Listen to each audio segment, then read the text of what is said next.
Hey YouTube, it's Marida and welcome to another edition of the Nurse Lounge. And in this edition, we're going to continue my series of my narcissistic marriage, my road to recovery. And in this video, we're going to talk about why I stayed. If you want to hear about why I stayed, please stay tuned.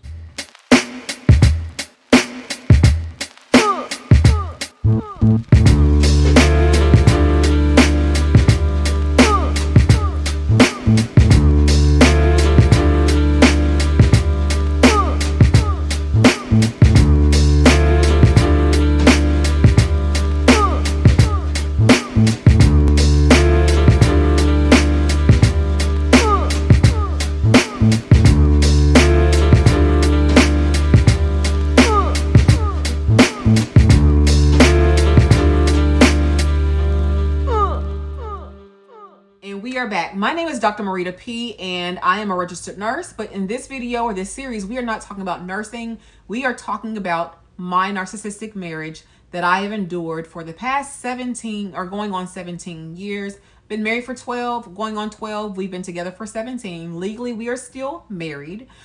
He is out of the house, and I would like to provide a disclaimer that I am not a therapist. I'm not a psychologist. I'm not a psychiatrist, therapist, life coach. I am not a medical doctor.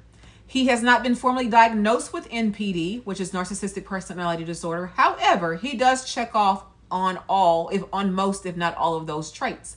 So if I could diagnose him with it, he definitely has the personality disorder. However, he's not been diagnosed. For the sake of this video though, he still is a narcissist in my eyes. So when it comes to this video, we're specifically talking about why I stayed. People are like, okay, if you knew what was going on, why are you still there? Why was you still there? Why did you wait so long to leave? First and foremost, let me say, I stayed because we were, first of all, together since we were in our early 20s. And in your 20s, you have, even though I saw red flags and I chose to ignore those red flags, none of us really have it together in our 20s. Tell me that on the average 20-year-old does not have a plan, a true plan, or if they have a plan, they're working towards that plan. So for that moment, all you have is potential.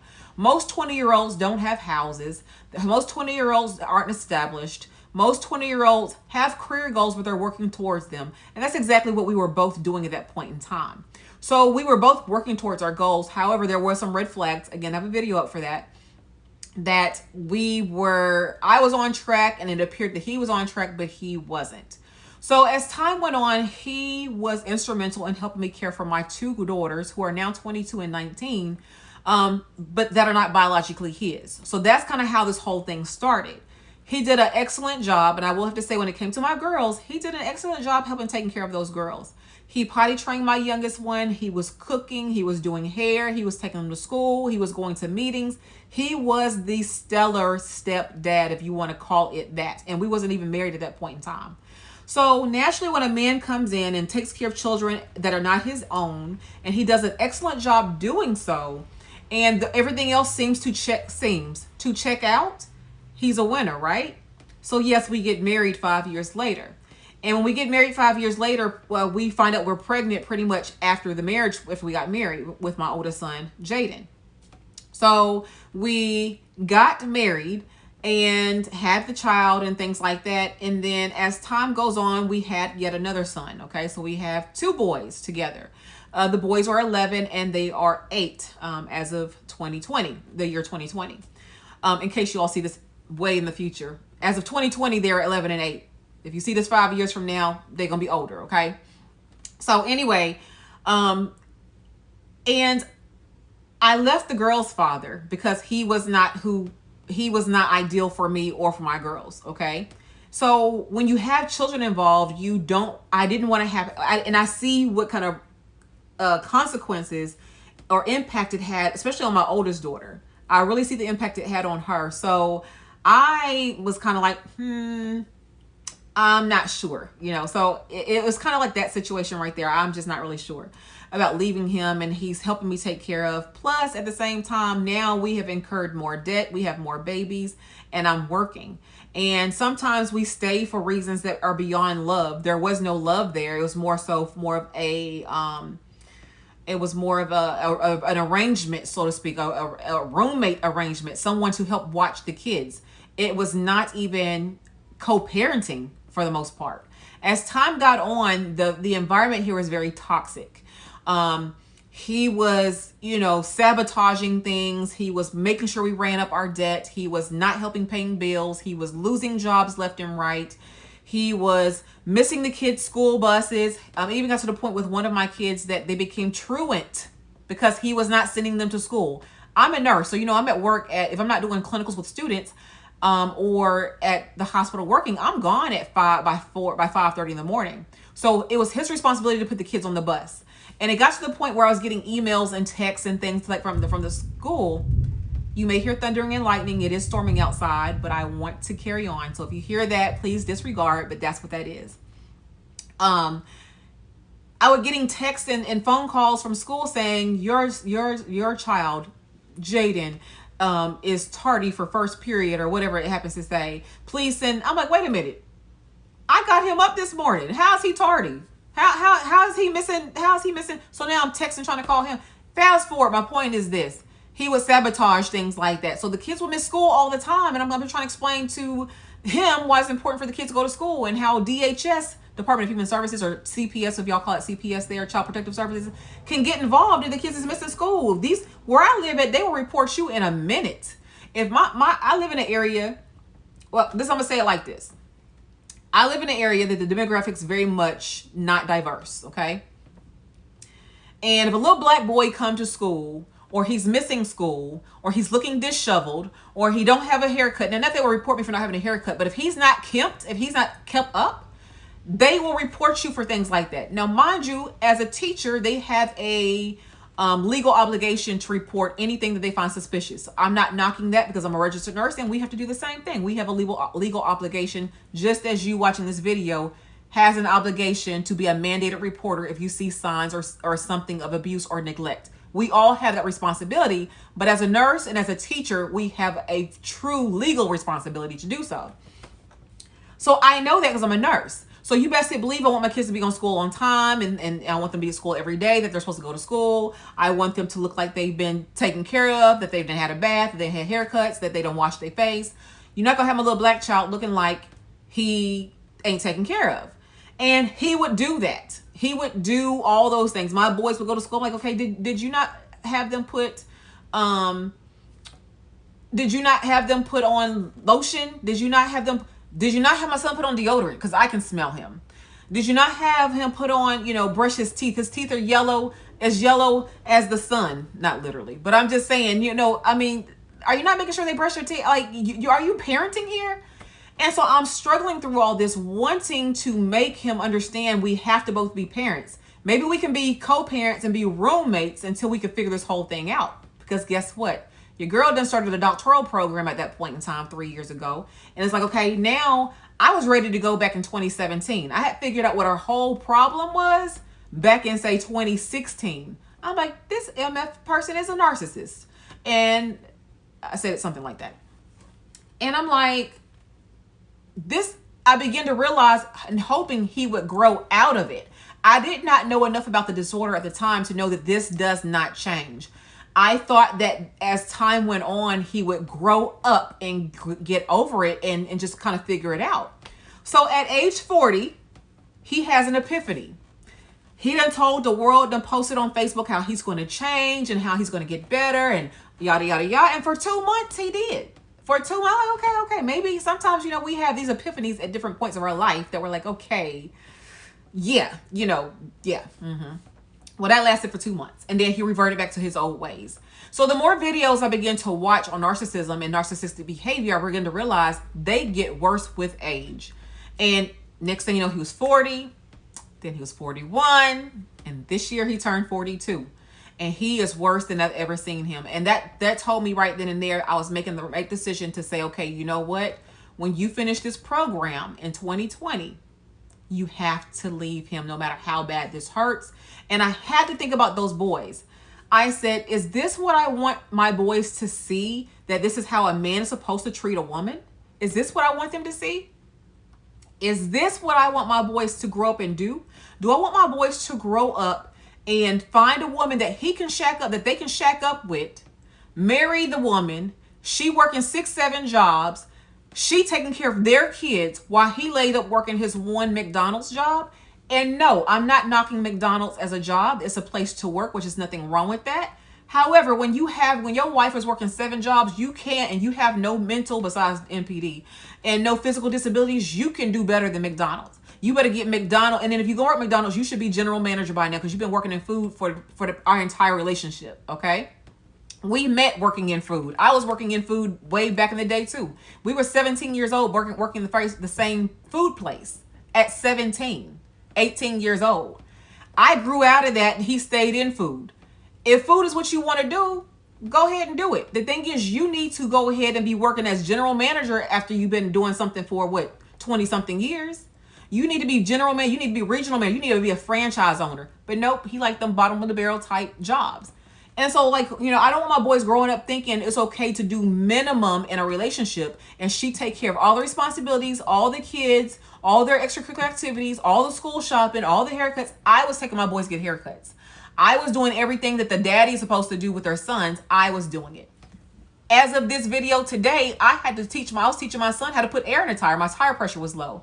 I said, let me go ahead and teach him how to put air in a tire. That's what the daddy's supposed to be teaching the boys how to do. But no, since he's nowhere around, mama's got to do it. Why I stayed is because I stayed for those boys, hoping that those boys would be able to have a father in their life, because I know how important it is for a male figure to be in their life. However, I realize he's not a male role model that I would want them to follow. So they're really better off with him not in their life in terms of being in terms of us being married. Now, I had hoped that he would definitely do right by them and take care of them, which he's not. Another video, which he's not. But at the same time, I needed to show them that a woman as a mother is not going to put up with that bull. Okay. I need my boys to know that if they wanted a good woman, she's not going to put up with your mess. I didn't want my girls to think it's okay for a man to mess over you like that. My girls are 22 and 19, but they're still impressionable by their mother. If they see their mother is going to put up with some BS and stay with a man who doesn't do right for her and their children, they may find a man just like that. I don't want that for my girls, and I don't want that for the future wives of my sons or wives of my sons. I don't want my sons to be put out because of the fact that he don't know how to treat a woman. And if he do get put out, he will know how to take care of himself in his own place anyway, which my the narc can't even do. He can't get his own place because he don't make enough money, because he chooses not to. He likes to live off of other people. He likes to loathe. He's a parasite. Think about what a parasite does. That's exactly what he is, but in human form, a parasite. So I don't want that for my kids. And I don't want that for me. I deserve better. I don't want to spend the next 20, 30 years married to someone who I got to clean his tail because he can't do it for himself, but I've been unhappy for the past 40, 50 years of our lives. That is a miserable way for me to go out of this, to leave this world. A miserable way to be unhappy. So yes, I had to scratch the marriage, or we're about to anyway, start all over again and simply say, okay, you know what? I want the next stage of my life to be happy, to be peaceful. And I'd rather be by myself than to be with someone who is treating me badly, who is being a poor role model for the children just to say that I'm married.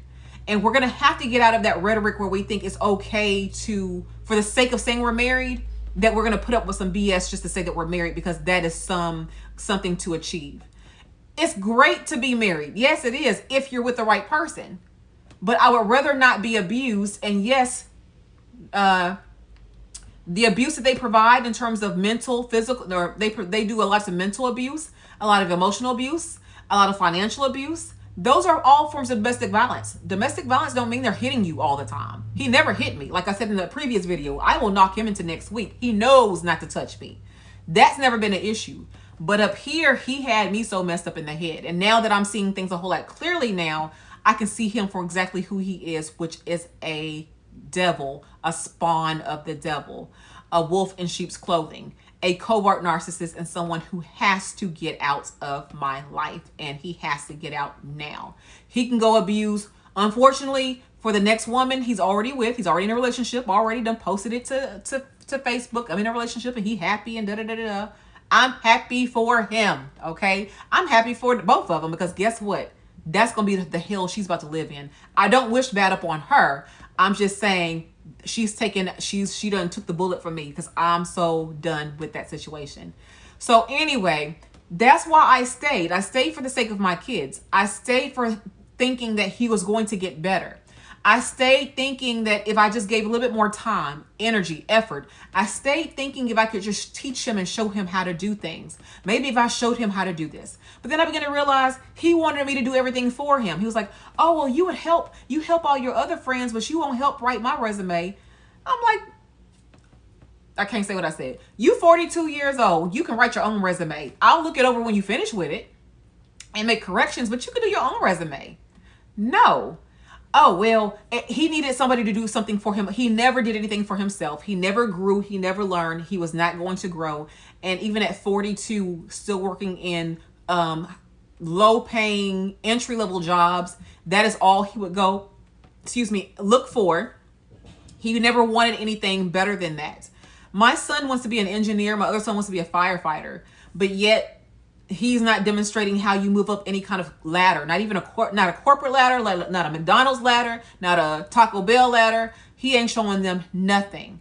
Now, some people say, well, he is working. Okay, but so am I. Since when do we get trophies for doing what we're supposed to do as parents anyway? I'll wait. I can't stand when people tell me that. Oh, well, he is working because some of these men don't even work. Okay, that's even worse for them. But when you have a responsibility, such as children, or even if you don't have any responsibilities, what adult do you know who is mentally and physically able to work, who don't work, who's not retired, what is not normal about that? Millionaires are still working. Billionaires still work, right? They got money coming in, don't they? So why, and they work hard, right? So why would we not expect him to do the same and be a role model to your children? I stayed for the wrong reasons. It's time for Dr. Marida P to go. A lot of people are thinking because I've now got my degree, and I'm sure this is what he's telling everybody, that, oh, since she got her doctoral degree, she's leaving me now. She done used me. You know what? He can say what he want to say. I know what I've dealt with for the past 17 years, the mental anguish, the emotional anguish, the abuse, the crying, going to other people crying, not understanding why I'm the way I am, eating myself into to a slow or early death because of the fact that I'm trying to cope with what's going on. And I'm happy to say I'm on a weight loss journey. I've been working out, pretty religiously, and I'm doing much, much better now. I do have good days and I do have bad days. I can't lie to you. There's some days where I'm kind of like, okay, what am I doing? Maybe it was better to stay. But I'm here to tell you it's never better to stay. That's just the devil playing with me, and the devil's not going to win this. He got to go. The devil and his spawn, which is the narc, got to go. So thank you for watching this video in its entirety. Again, I stayed for the wrong reasons, but Dr. Marida P is checked out. I'm waiting until later this year, probably the next couple months, to file those papers for divorce, to legally get out of the marriage. And I encourage you to do the same if you're married to a narcissist and you are being abused.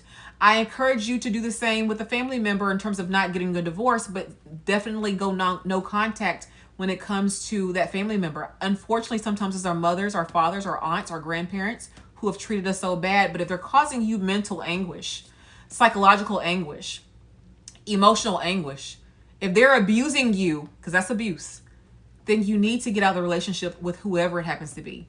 If it's an employer, I encourage you to either find another job, because no job is worth your mental health. And I think that's the part that people don't understand. It's a mental health thing that they do to some of us. Some of it's physical, because some people are physically abused. Some people are. I never was. It was always up here, mental. And I encourage you or impress upon you the importance of definitely doing your own self-care.